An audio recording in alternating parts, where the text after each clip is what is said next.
This is the human side of healthcare, where we explore all aspects of today's ever-changing healthcare environment. Brought to you by the Dallas-Fort Worth Hospital Council and featuring CEO Stephen Love with co-host Thomas Miller. Now, let's make healthcare human again.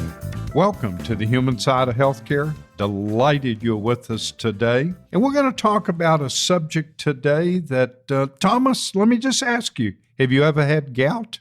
Never have. Have you?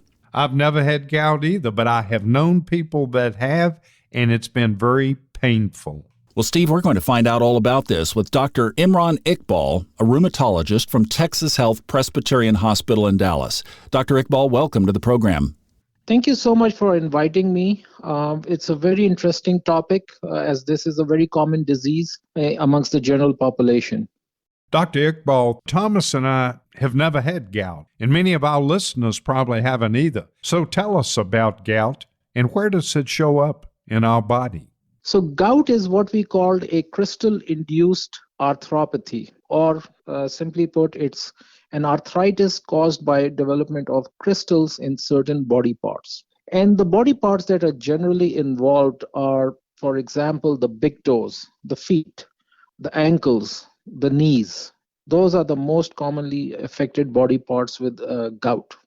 It's interesting to me that rheumatologists treat gout. Why is that? We have an expertise in disorders of joints. Now, one of the things with gout is that sometimes the diagnosis is not very simple, and you require further testing, which may also involve, for example, taking out fluid from the joint. And we are very good at it because those are the things that we do normally in our office. And for example, I was telling you that gout is very common in the big toes.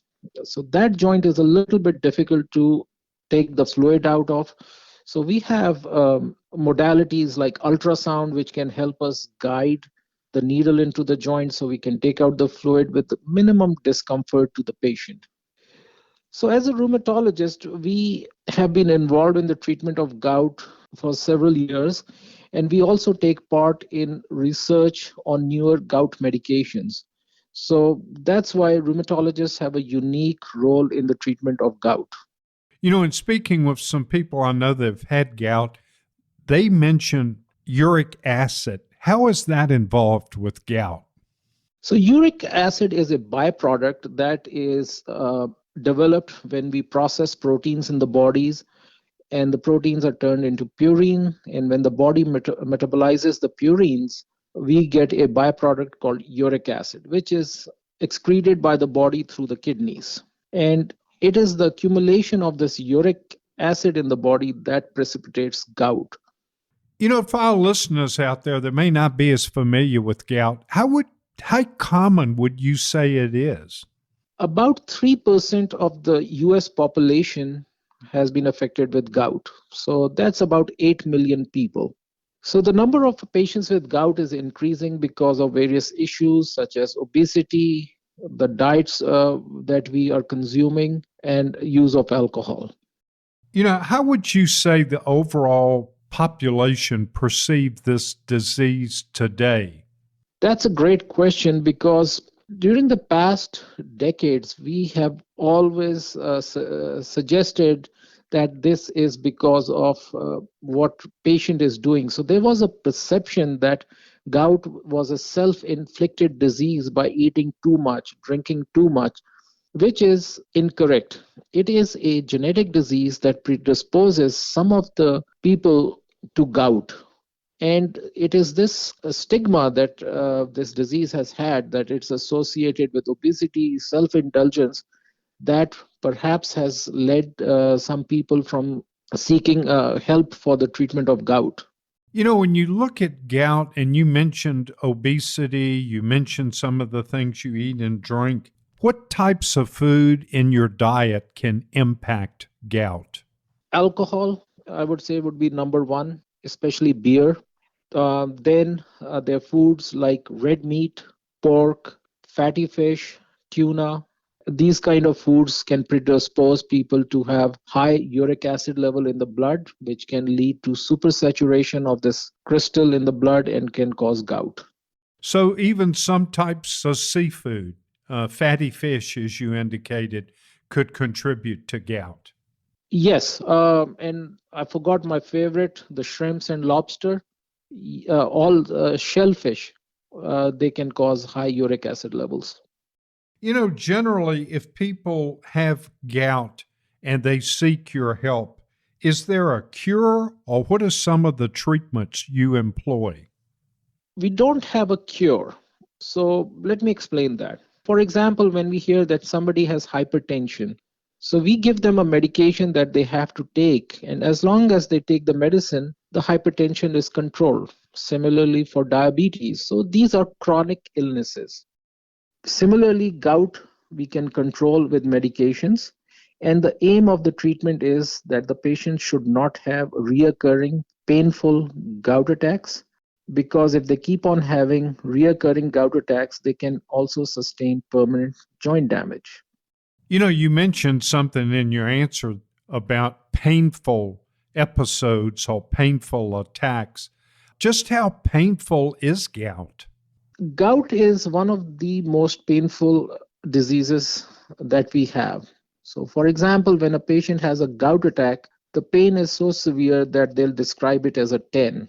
When we say somebody has a pain of 10, that means that person is rolling on the ground with pain.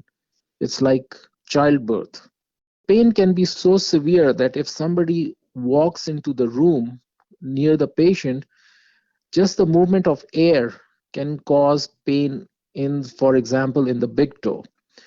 People cannot pull a sheet over their foot when they're having a gout attack. People cannot wear their shoes when they're having a gout attack, and they are unable to walk. It was actually called the Unwalkable Disease by the Greeks. People that have gout, as you indicated, can have flare ups and then remission. Can you explain frequency of flare ups and remission among some of the patients you treat? So it is very variable how often they have flare ups. So typically, what happens in gout is somebody will have a sudden attack. For example, it's in the big toe. These attacks generally occur in the early morning hours.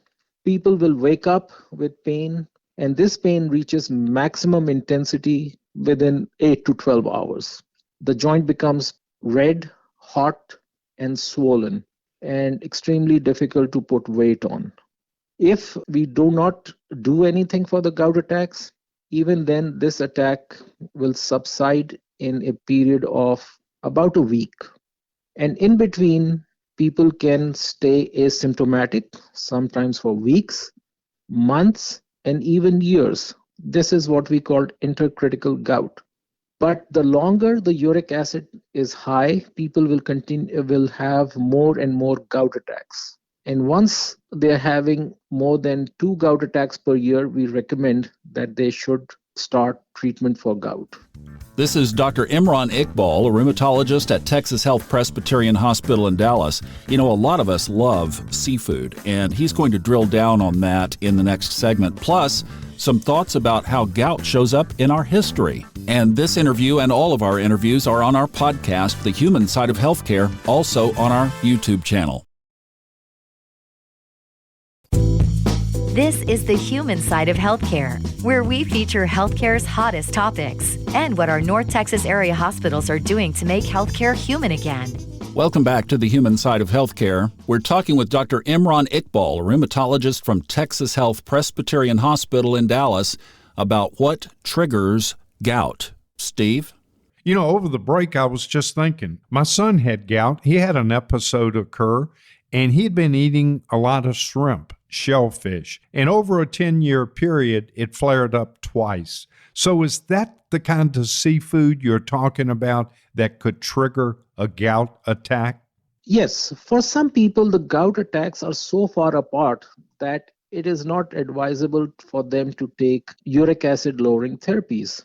So such patients, we advise them that they should be careful with their diet. And the key word is always moderation. We are not telling people that they should become vegetarians. They can still have shellfish, shrimps like your son loves, but in moderation. But if they start having gout attacks more frequently, then they have to be treated. Because you have to understand, this is a disease that occurs in people who are in their 40s, men who are in their 40s, women usually after they develop menopause, so usually after the age of 50. And like we mentioned before, that this is a chronic disease. So the treatment for gout is a lifelong therapy. For our listeners out there, do you have resources? What would you suggest for people to find out more about gout? The American College of Rheumatology has a website where they have different diseases, and they have brochures and handouts for patients to read, which is a good start. And if somebody has gout, they definitely should talk to their primary care physician, and if needed, a rheumatologist, because the treatment of gout also involves suggestions and recommendations for dietary changes, weight loss, controlling hypertension, and also the physician has to see what are the other reasons that the patients could be developing gout. So, for example, patients who have kidney disease, they have renal insufficiency, they tend to have more gout. Patients who are overweight, just by losing 10 pounds, can decrease the incidence of gout. Patients with diabetes, they are more prone to developing gout. Patients with psoriasis, which is a skin disease, those patients develop gout more frequently. So, seeing a physician can be very helpful sometimes in preventing from developing the gout. And once somebody has it, it is something that can be treated very effectively. You know, you mentioned in one of your answers something that I think it's important when people have gout and gout flare ups that they see a professional like you, because you said if it goes untreated over extended period of time, it can actually cause joint damage. Gout is caused by development of crystals. So when the uric acid level goes up in the blood is saturated with uric acid. So when the level is above 6.8, that's when the crystals start forming. And when the crystal is formed in a joint, our immune system, the white cells, they try to remove it. So when they are trying to remove it, certain inflammatory chemicals are released in that area, which causes the severe, intense inflammation in the joint. So when these inflammations occur repeatedly, we can develop joint damage. So the bone can be eaten away, which for what we call an erosion. And repeated gout attacks also causes accumulation of the crystals. So, if you take a grain of sand and you keep on adding a grain, pretty soon you've got something like a size of a pebble. So these are called tophi, and they can develop over the toes, knees, hands, elbows. And we have seen these tophi can be as big as a golf ball, where patients have not been seeing physicians, not been treated. They can develop that kind of uric acid burden in their body. So, what are the treatments for gout? How do we treat gout? What I would explain to the patients is the treatment of gout is acute gout treatment. What I mean by that is that if somebody has a sudden onset of pain, swelling of the joint, they come to a doctor and we treat that. It's like putting out a fire. So we use medicines like steroids, prednisone, NSAIDs, which are ibuprofen, Aleve, Motrin, colchicine, to control this sudden onset of gout. So this is treatment of acute gout. Then there's the chronic phase where we have to have them on therapies so that this uric acid level is kept below a certain level. And we can achieve that with different medications. And as long as the uric acid level stays below the point where it's saturating in the blood, it will not cause gout attacks. So there's a thing what we call treat to target. So for chronic gout, our target is to keep the uric acid level below 6. And the whole aim of treatment of the chronic gout is patients should not go through these painful episodes. It is an extremely uncomfortable thing. So, for example, somebody is out on a business trip and they have a gout attack. They're out in another city. It's not a very comfortable or pleasant experience. So, treatment keeps people from having flare ups, which is the aim of the treatment. And it also prevents people developing tophi, which are the accumulation of crystals which keep on accumulating and form big knots under the skin. Dr. Iqbal, thank you. Great discussion. Thomas, do you have any questions? Well, I do, Steve. Thanks. Dr. Iqbal, the thing that we keep hearing is how painful this is. Can you tell us how the pain presents when you talk to patients? Typically, we have a patient who will come in and give us a story that, Doc, yesterday I was doing great. I was out with my buddies playing golf. And after we played golf, it was very hot, August in Dallas. We had a few beers. I came home. I was doing great. I went to sleep and I woke up at 3 a.m. in the morning with this pain in my big toe. It felt like a nagging sensation, but Doc, within a couple of hours, this pain was so severe that I couldn't even put a sheet on my foot, and I was unable to stand on my foot. I could not put my shoe on. So that's how gout can present. And here, this is a classic example. So the triggers of gout can be episodes or occurrences in life. One, dehydration. People who get dehydrated, they have increased risk of having a gout attack. Stress, people undergoing surgery, there's more stress, they can develop gout during or after surgeries. If there's any trauma, something falls on the foot, that can trigger a gout attack. Binging alcohol, especially beer, that can trigger a gout attack. Having lots of shrimps, that can trigger a gout attack. And the pain is described as a 10, which on our scale of pain is the maximum pain. Some people will come and tell us the pain was a 12 on a scale of 10. Wow, incredible. Does this just sneak up on you like you're doing fine, everything's normal, there's no way to see it coming, and then boom, all of a sudden, here you have it? Yes. The doctors, when they see a patient, this is one of the first questions we ask them. How long have you had the pain? And gout patients will tell us, like, it started early this morning. This is if they're lucky to be able to be seen the next day. But this is exactly what they'll tell you. This started all of a sudden. I was in great health, no problems, and out of the blue, this just started. You mentioned the severity of the pain. Is it so crippling that people can't walk? Yes, it was called the Unwalkable Disease by the Greeks and even the Egyptians. The Egyptians described this disease in the year 2460 BC. All right, here's a question that typically we don't ask doctors in context of diseases, but I understand that there are some historic tales of lore about gout. Do you have some of those?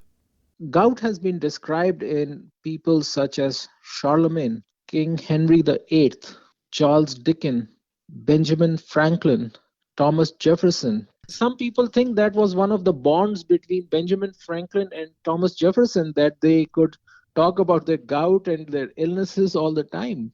So this disease was associated with nobility, and one of the main reasons was their diet and use of alcohol, which predisposed these people to gout.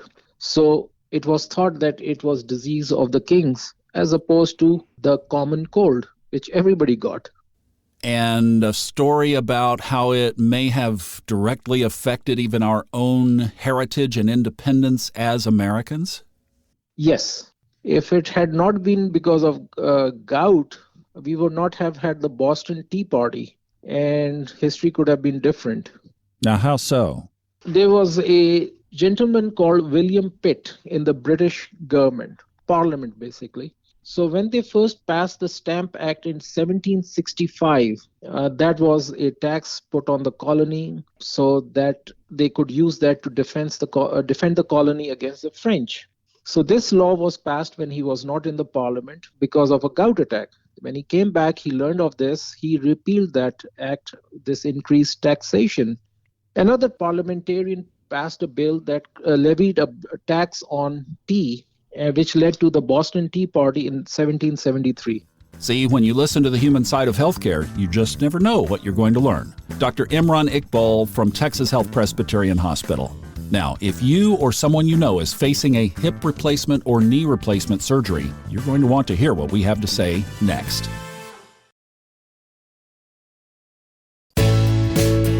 Welcome back to the human side of healthcare, where we explore how to take better care of your health so you can live a happier, healthier life. With DFW Hospital Council CEO Stephen Love, along with Thomas Miller. Welcome to the human side of healthcare. Delighted you're with us today. Today we want to talk a little bit about hip and knee replacements. Not only are we going to talk about them, but some of the newest technology. We're delighted that we've got an orthopedic surgeon with us today, Dr. Florian Dibra, who practices at Medical City Frisco. Dr. Dibra, welcome to the show. Thank you, Steve. Thanks for having me. Well, we're delighted to have you. And for our listeners out there, can you kind of update them on some of the trends you're seeing in your world dealing with hip and knee replacements? Of course, Steve. So as the knowledge of hip and knee replacements evolves, so do the techniques and all the latest trends that we see out there. And what we're talking about quite a bit with our patients these days are the minimally invasive or any of the robotically assisted procedures that we can perform. So in order to access a joint, either the hip or the knee, there are muscles around it. And so if we can find a way to get it to the joint and not have to cut the muscles, that's going to allow the patient to recover quicker. So if there's less injury and less cutting, there's going to be a quicker recovery and less pain afterwards. So what we have come up with is what's the minimally invasive procedure, especially in the knee, which is so rarely done these days by surgeons here in town, in the area. And this allows the patients to walk almost the next day without a walker or cane, and about 2 to 3 weeks, they're back to their activities.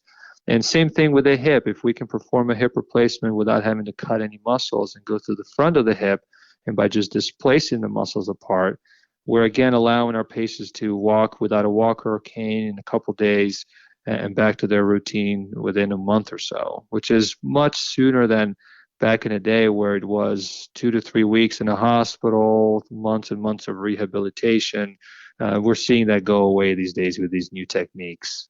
You know, these techniques you're just describing are remarkable. So if you kind of look at the differences between the traditional methods that you mentioned and these newer methods, it sounds like getting back to normal is the key component that your patients can really get back quicker and really more efficiently. Of course. So, studies have shown that at about a year out from a knee replacement via a traditional method or a newer method, they all get there eventually, right? So they all get to their goals, their pain-free life, and their satisfaction. But when they looked at the first 3 to 6 months, the muscle sparing or avoiding of the cutting of the muscle, those patients did extremely better. They had less pain, they had more range of motion, less pain medications used. And in just testing their muscles with what's called a nerve conduction study, they found that they had stronger contractions because the muscles just was never violated, it was never cut. And so that's the reason why we're able to see such a remarkable outcome. And even just the incisions, even starting there, back in the day, the incisions used to be 10 to 12 inches. And that's why you see these folks walk around with these big scars. And it scares people out there. I have scared patients in my clinic tell me, I don't want that big scar. I've been so afraid of the surgery. And these days we get to do it under 4 to 6 inches. And again, less cutting, less that the patient has to recover and get back to their activities. Are there other significant differences you currently see in patient outcomes when using non-invasive methods? In my training, my mentors did not use the newer methods, the minimally invasive or the muscle sparing. I mean, they were trained by some of the older surgeons and some of the pioneers really in the field, and seeing those patients still struggle after surgery for weeks and months at a time, still using a cane or a walker, and then sort of practicing on my own in the last few years, just being out there and providing my newer method and the minimally invasive method. And then just seeing these folks, I mean, I have a style here that I actually provide my cell phone number to my patient, which I know is unique among surgeons. But I love that. I love being in touch with my patients. They get to tell me how great they're doing. They get to send me videos at home I had a gentleman the next day who was mowing the lawn. I have a gentleman in like 3 to 5 days was dancing with his wife after a knee replacement. So it's excellent to receive this live update, because sometimes you don't see the patients 2 to 3 weeks out, and they still do great. They still do remarkable. They still walk into my clinic without a walker or cane. But to see it even sooner, within 2 to 3 days after surgery, not using their walker, not using their cane, and getting to do some of their chores they enjoy or some fun activities, dancing with their spouses, it's excellent to see. And so I did not see that before with the traditional method, and I'm certainly seeing that now with the minimally invasive muscle sparing techniques. You know, one thing as a layperson, I'll ask you this question. It seems to me logically that the non-invasive methods you're talking about run much less risk of post-op infection. Is that true? Yeah, I think overall that's true. I take that a step further, actually, as far as what minimally invasive means to me. And so every surgeon has a different approach to that. For me, minimally invasive, it sort of has a broader term. And so I start even before the surgery. I say, how can I make this minimally invasive for the patient? So number one, I avoid general anesthesia, right? So general anesthesia has been known to cause cardiac and pulmonary issues. And on top of that, also can suppress the immune system, which then gets back to your question about infection. So absolutely, we're able to do these surgeries with what's called regional anesthesia, where we put a little spine block where we can numb the lower half of the body, and then do some blocks around the knee. So certainly that can then decrease the risk of general anesthesia that it carries. It's significantly lowered. And then again, going back to the smaller incisions, if there's a smaller incisions, there's going to be less of an opening to the knee, less of an exposure of inside the knee to the outside world, quicker the recovery, quicker these tissues can heal. So then there's no communication to the outside world. So there's no infection coming in, less drainage from the wounds. And so, yes, I certainly do see that they do recover much faster. And I don't really have much of an issue with infections, knock on wood. You know, Dr. Dibra, in your answer, I picked up on something. I want to make sure our listeners understand it. You try to do this without using general anesthesia, and you gave good reasons why. Are your patients conscious during this surgery?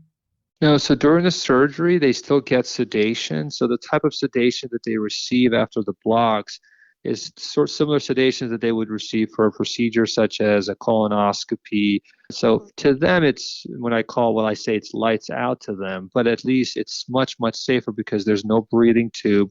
In theory, they're still sometimes even communicating with the anesthesiologist, but they don't typically remember that because the medications that they're still getting through their IV, it prevents any memory of the scenario. They don't get to hear any of the sounds in the operating room because a lot of times folks don't want to hear that. It causes them anxiety. So to them, they don't have any recollection, but sometimes it can be talking to the anesthesiologist and they have no memory of this because it's number one, the pain is covered by the blocks, and number two, the medication that they're getting, it's sedating them to a point where they just don't hear or don't remember anything. For a patient presenting to you and you examine them and you work up an overall treatment plan, in your mind as a physician, are some products better than others?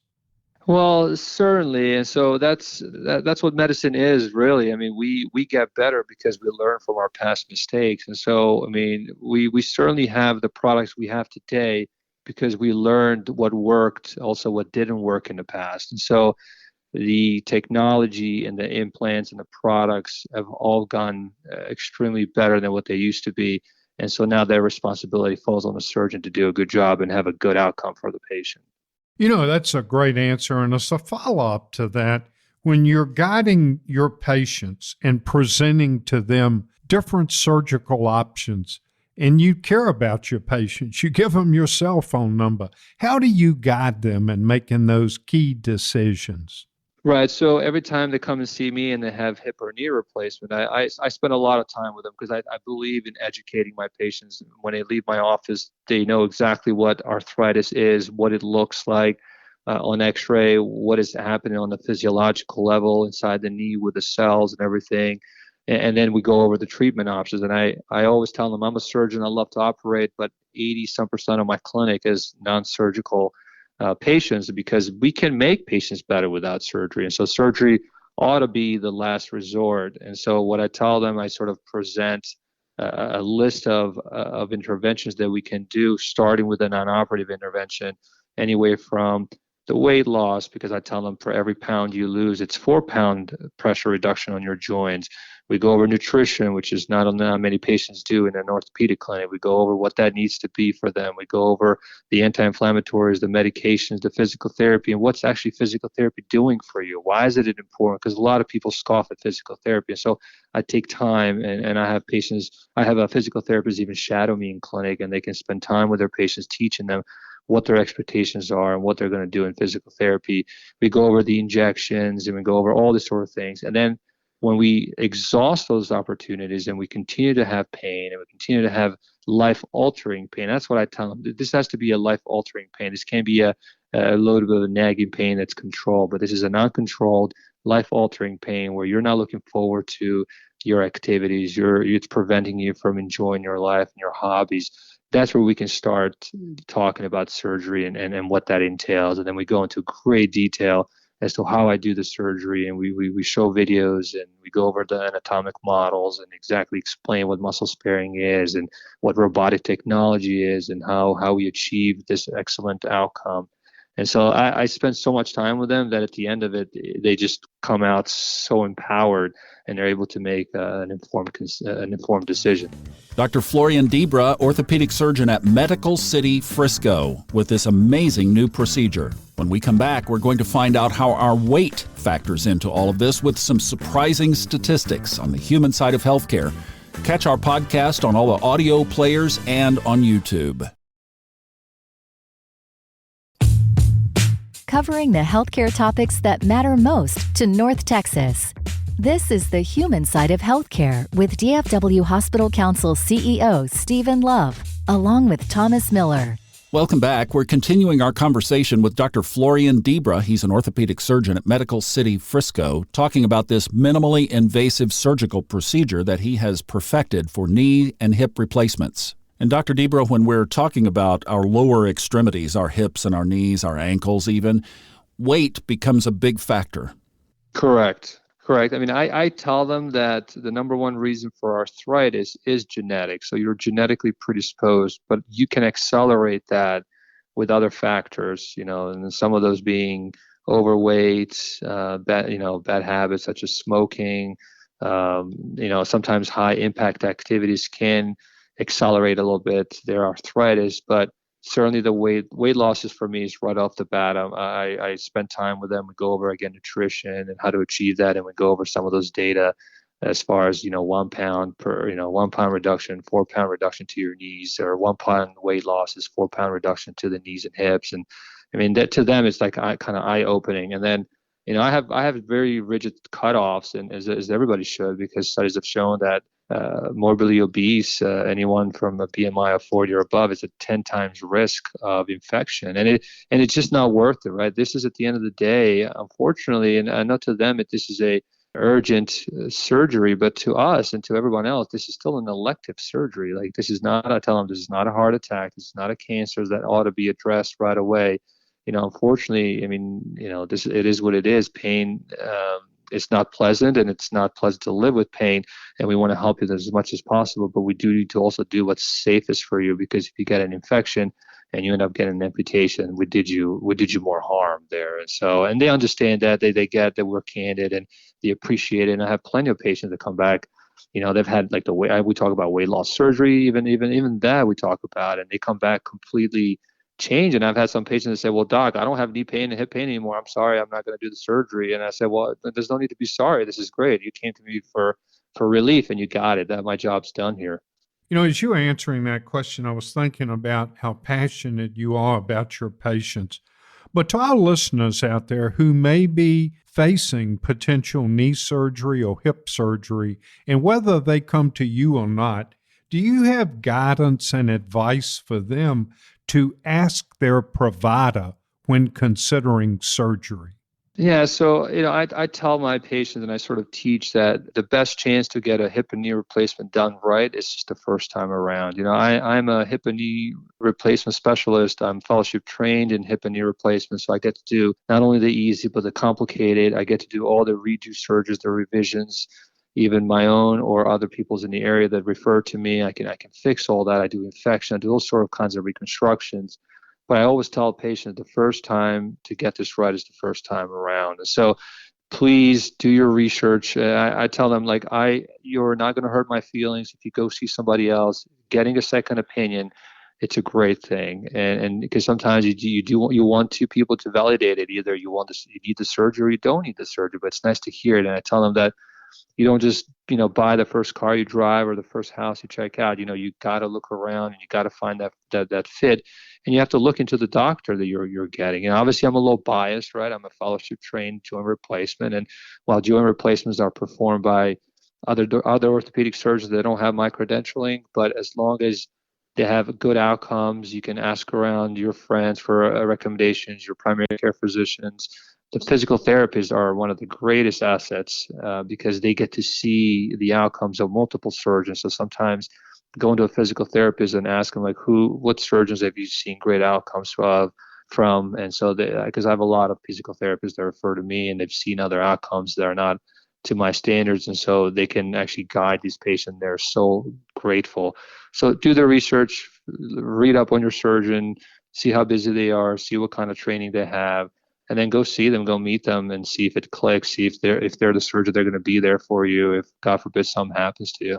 Dr. Dibra, this is Thomas again. I just wanted to ask: is this you alone, or is this widespread around the Metroplex? This procedure?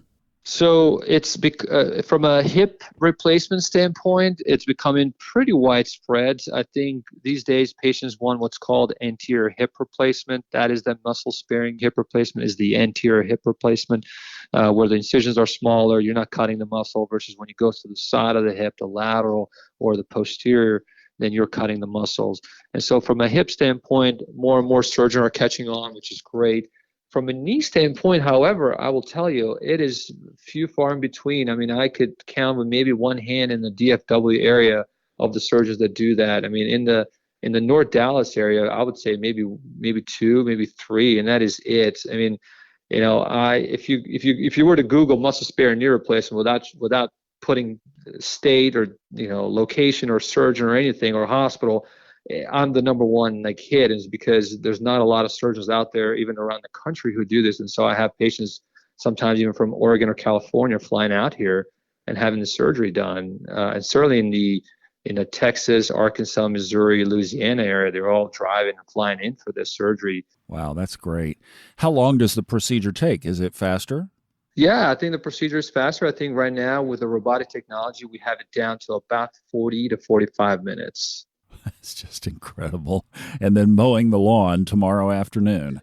Yeah, tomorrow afternoon, this gentleman was literally mowing the lawn afterwards. I have folks the next day just walking around the house, taking his video, sending it to me. I do a lot of marketing online, showing his videos. And so with Medical City Frisco, we're starting a pretty robust campaign to see if we can spread the word in the area and help out as many patients as we can. Sorry, honey, I can't mow the yard today. I'm having a procedure, but I will get to it tomorroay. Exactly. May that be common, all over right? the DFW area are getting very excited. They can all go back to their chores as soon as possible. All right, so I know one of the questions that people ask when they're looking at a knee or hip replacement surgery is when in life should they get it done? So that's a great question. This is a question that almost every one of my patients asks me, how long are my implants going to last me? And I've always sort of been told that I was too young for it. And some of that teaching is going away. Again, I'm a fellowship trained joint replacement surgeon, and I can take care of the easy and the hard. But I will tell you, it's a way harder recovery to replace a knee that is very stiff, very deformed. And again, it can be done. There's nothing wrong to wait as long as you want to wait, but there was no way to live the quality of life. And almost everyone says, why did I wait this long? Why did I go 10, 15 years with this pain where I just couldn't enjoy anything, where I had to say no to all my family and friends as far as activities or trips? I just couldn't join them. And why did I wait this long? And so what I do is I quote literature and I say, okay, Right now, we have 30 plus years of literature of these joints that are circulating, and about 90 or above % of them, they're still very much rocking. And so if we have knees right now doing well with a 30-year-old technology, it's only bound to get higher than that. And so we can at least, I know we always sort of say the 25 to 30 year, and the reason why we get that is because we have these knees from 25 to 30 years ago that we can quote them and say, hey, look, it's going to last you this long. But if that old technology lasted them that long, I'm confident that the newer knees and the hips that we're putting in patients these days with a stronger plastic, I think they're going to pretty much last their life long, no matter what time, what decade of life they come to see me. Wow, this just is amazing. Everything is so progressed that I'm hearing from you even over 5 years ago. Yeah, I mean, that's over the world of orthopedic. I mean, we're sort of in a mecca here. Maybe people don't realize, but all the hip and knee replacement surgeons from around the country and the world meet every year in one location around the world, and that is here in Dallas. And so, and that's the Academy of Hip and Knee Surgeons Society. And so that's in downtown Dallas every year. And we get to showcase all the latest technology, the robotic stuff, the minimally invasive, all the literature, and how we can make this better and safer for our patients. So it's great for me to practice in this area and be able to attend that meeting and be able to constantly learn. And that's what's great about our field. We've been listening to Dr. Florian Dibra. He's an orthopedic surgeon at Medical City up in Frisco. And another thing that we are keeping our eye on are the COVID numbers. Steve? You know, Thomas, the cases related to COVID continue to increase even here in North Texas, but the good news is hospitalizations are staying flat. So be careful. Don't let your guard down so that we don't have a summer surge. Thanks for listening. Hope you enjoyed the show, and join us next week for the human side of healthcare.